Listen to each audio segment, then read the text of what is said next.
Theme parks are fascinating laboratories of human psychology, and there's one attraction that's been messing with our minds for decades, the Tower of Terror. But the real story behind this haunted hotel goes way deeper than most people realize. That's exactly what I was thinking about recently. How it manages to terrify guests even when they know exactly what's coming.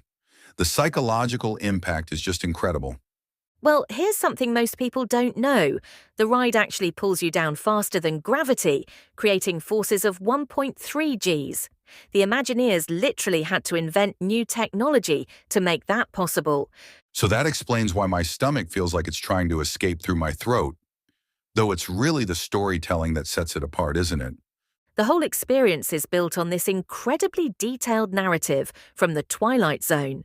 They actually studied real hotels from Hollywood's golden age, like the Biltmore and Mission Inn, to get the Spanish colonial revival architecture exactly right. And speaking of details, the way they weathered that building is just mind-blowing. Different levels of aging at different heights. Who even thinks of that?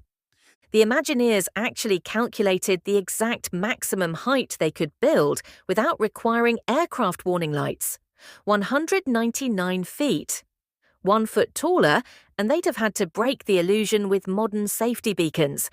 That's the kind of obsessive attention to detail that really sets Disney apart. And then there's that pre-show with Rod Serling. Oh, that's another fascinating bit of technical wizardry.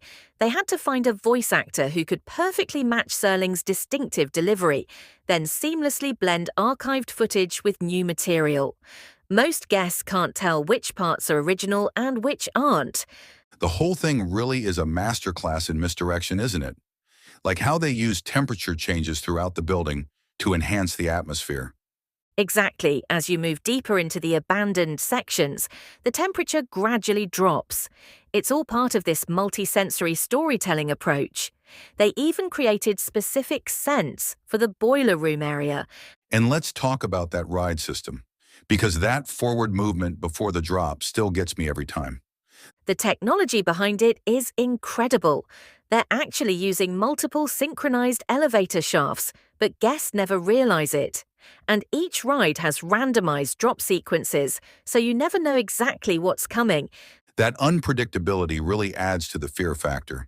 Though I have to say, those cast members in their period-accurate bellhop uniforms really sell the whole experience. They studied actual hotel staff uniforms from the 1930s to get those details right.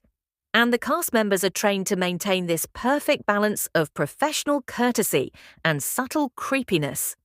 Well, that explains why I always feel slightly unsettled even before getting on the ride. How do they manage to keep the whole experience so consistent? It's all about layered storytelling.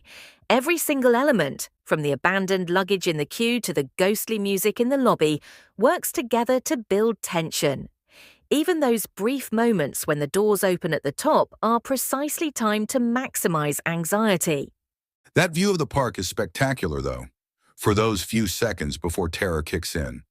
And it spawned this whole culture of elaborate on-ride photos. People plan these incredible poses, everything from fake business meetings to tea parties. Though pulling those off while dropping 13 stories is harder than it looks. That's putting it mildly. I tried doing one of those casual poses once and ended up looking more terrified than ever. You know what's really interesting? The ride has actually influenced theme park design worldwide. It showed that you could combine psychological horror with physical thrills in a way that appeals to almost everyone. So in a way, it's not just an attraction. It's really changed how we think about immersive entertainment. Exactly. And even after all these years, it still manages to deliver genuine scares. Because at its core, it taps into these universal fears about elevators, abandonment, and the unknown. That's why it remains one of Disney's most popular attractions worldwide.